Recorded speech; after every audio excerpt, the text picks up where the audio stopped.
बे समाव बर' हारिमुनि थाखाय खामानि मावबाय थानाय सालबारि जिल्ला बिसाया फैगौ 11 एप्रिल खालाराव मिरु बिसा टार्मिनेशन हाबाफारिजों लोगोसे प्रे बैसागु खुंनो लाहार फाहार जागासिनो दं। बे हाबाफारियाव बानजाय आफादा बे हाबाफारिखौ खुंफुंनो थियारि खालामगासिनो दं आरो बर' हारिनि गासैबो महरगिरिफोरखौ लैहोर लैहोर फैनानै बाहागो लाफैनो खावलायदों। मुंदांखा फेस्ला फावगिरि फैलाजे बरगयारी बिथांजों लोगोसे मिरु बिसानि गाहाय नेहाथारि गुरु पबित्र बर' बिथांमोना। बिदिब्ला दानिया फैदो फैलाजे बरगयारीया मिरु बिसानि गाहाय नेहाथारि गुरु पबित्र बर' आरो मिरु बिसानि गोबां दैदेनगिरि बिथांमोना खौरांगिरिनि गेजेरजों मा फोरमायदों मिथिना लानि। गिबियावनो बड'लेण्ड बुब्लि पर्टेल निउसनि दैदेनगिरि बिथांमोननिसिम जोंनि बड' सिने आर्टिस्ट एस'सिएशननिफ्राय अननाय सिबिनाय आरो मोजां हामलायनायखौ बावहरग्रोनाय जाबाय। दिनैनि बे मोनाबिलि समाव जों गासै हारिमु सिबियारि बड' सावथुन अनसायारि रायजो राजा बिथांमोननिसिम मोनसे आबुं फोरमायथि होनो लादों।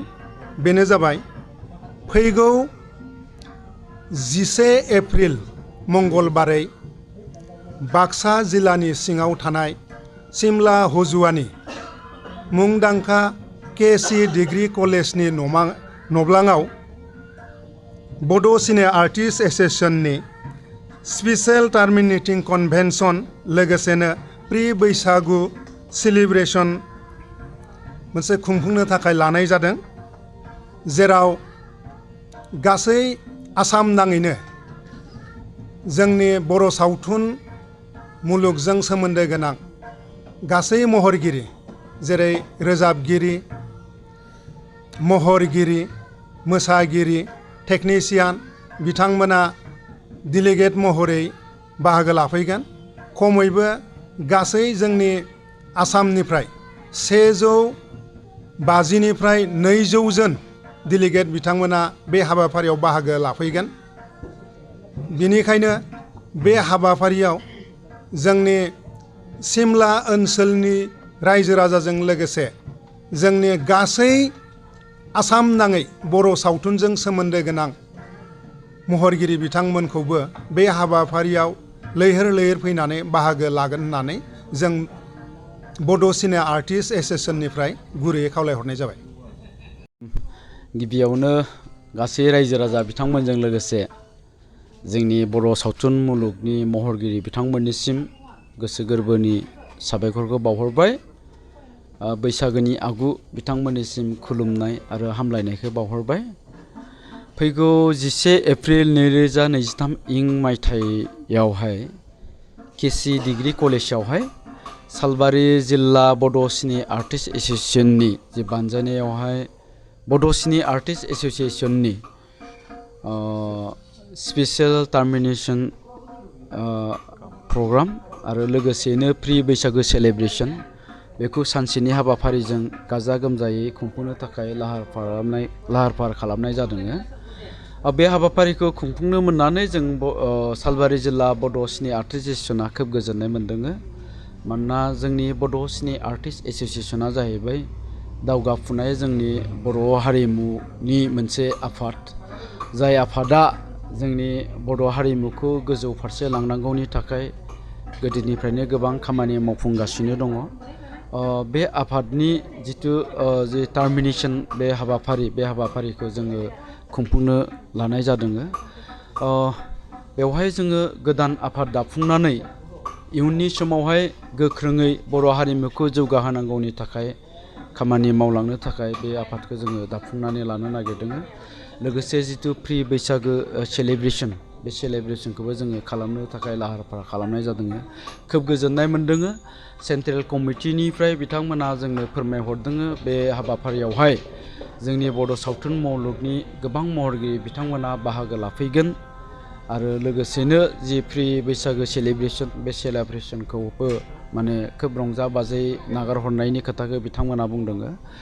जायखिजाया जोङो बे हाबाफारिखौ मावफुंनो थाखाय जोंनि बड' सिने आर्टिस्ट एस'सिएशन सालबारि डिस्ट्रिक्टआ गासैबो माने थियारि जाजोब्बाय होननानै जों फोरमायगोन। बेखायनो जोंनि बर' महरगिरि बिथांमोनखौ जोंनि नैबे सिमलायावहाय सिमला बाक्सा बेवहाय गासैखौबो लैहोर लैहोर फैनानै बाहागो लाफैनो थाखाय खावलायहरनाय जाबाय। लोगोसेयैनो जों बेखौबो फोरमायनानै गोजोननाय मोनगोन जे जोंनि नैबे हाबाफारियावहाय जोंनि गोजाम महरगिरि बिथांमोनहाबो बाहागो लाफैगोन। जोंहा आदा बिग्रायनिफ्राय लानानै आब' सुलिखा, बेबायदिनो गोमबोर नार्जारि, अमर नार्जारि, आलायारननि एक्टर बिथांमोनाबो बाहागो लाफैगोन। आरो बेजों लोगोसेयैनो जोङो डेलिगेट सिजननि उनावहाय मोनसे उदां सावरायनाय मोनसे हाबाफारि लानाय जादों। बे हाबाफारियावहाय जोंनि माने बिथाङाबो सासे एक्टर, अनजालि दैमारि आब', बिथाङाबो बे हाबाफारियाव बाहागो लाफैगोन। आसा खालामदों बे हाबाफारिया खोब ओंथि गोनाङै जाफुंलांगोन। दा बेखायनो जोंनि महरगिरि बिथांमोनखौ जोङो नैबेखौनो खोथा होनाय जायोदि बे हाबाफारिखौ मावफुंनायाव जोङो सालबारि डिस्ट्रिक्ट बड' सिनि आर्टिस्ट एस'सियेसना जेब्लायबो फावसायनानै थाया। नोंथांमोना बाहागो लाफै, जों बे हाबाफारिखौ मोजाङैनो मावफुंलांगोन। गोजोन्थों। खुलुमबाय। फैगौ मंगलबार 11 एप्रिल 2023 जोंनि बिसानि स्पेसियेल टार्मिनेटिं कनभेनसन जानो थांगासिनो दं। सालबारि डिस्ट्रिक्ट बड' सिने आर्टिस्ट एस'सियेसननि बानजायनायाव बे खुंफुंलांनाय जागोन। बे स्पेसियेल टार्मिनेटिं कनभेनसनजों लोगोसे प्रि बैसागो हाबाफारि लाफानाय जादों। बे हाबाफारियाव जोंनि मोनफ्रोमबो डिस्ट्रिक्ट कमिटिनिफ्राय डेलिगेट्स आरो महरगिरि बिथांमोना बेयाव नुजाथिफैगोन। बेनि थाखाय जोङो जिखिनि लाहार फाहार खालामनो गोनां दंमोन बेखौ खालामनो जागायबाय। आरो बेनि थाखाय सालबारि डिस्ट्रिक्ट कमिटि बड' सिने आर्टिस्ट एस'सियेसना गोग्गोम नांथाबगासिनो दङ। दिनै जोङो बेखौ फोसावनो मोननानै गोजोननाय मोनदों जे फैगौ 11 एप्रिल 2023 मंगलबारै जोंनि बे हाबाफारिया जा स्पेसियेल टार्मिनेटिं कनभेनसन आरो प्रि बैसागो खुंनाय बियो जानो थांगासिनो दं। बेयाव जों गासैबो जोंनि महरगिरि लोगोसेनो डिस्ट्रिक्ट कमिटिनि माखासे मावथिफारिया हानजा बिथांमोनखौ जोंनि बिसानि जानानै हांख्रायनाय थाबाय आरो बिथांमोनखौ जोङो बेयाव नुजाथिफैनो खावलायसिगोन। जोंनि जा हाबाफारि प्रग्राम ओंखारजानो गोनां बेयो गाबोन ओंखारगोन। गाबोन जों मोनफ्रोमबो डिस्ट्रिक्ट कमिटिखौ इनभाइट खालामनाय जागोन। बेयो बाक्सा डिस्ट्रिक्टनि सालबारि डिस्ट्रिक्ट बिसानि बेन्दोङाव थानाय सिमला हजुवानि केसि डिग्री कलेजाव जागोन बियो। बाक्सा जिल्लानि गुड शेफार्ड नेशनेल स्कुलाव फोरोंगिरिनि गोनांथि जादों। बे फरायसालियाव दासान्दि इंराजि, सानखान्थि, फिजिक, केमिस्ट्रि आयदानि थाखाय 7 फोरोंगिरिफोरनि गोनांथि जादों।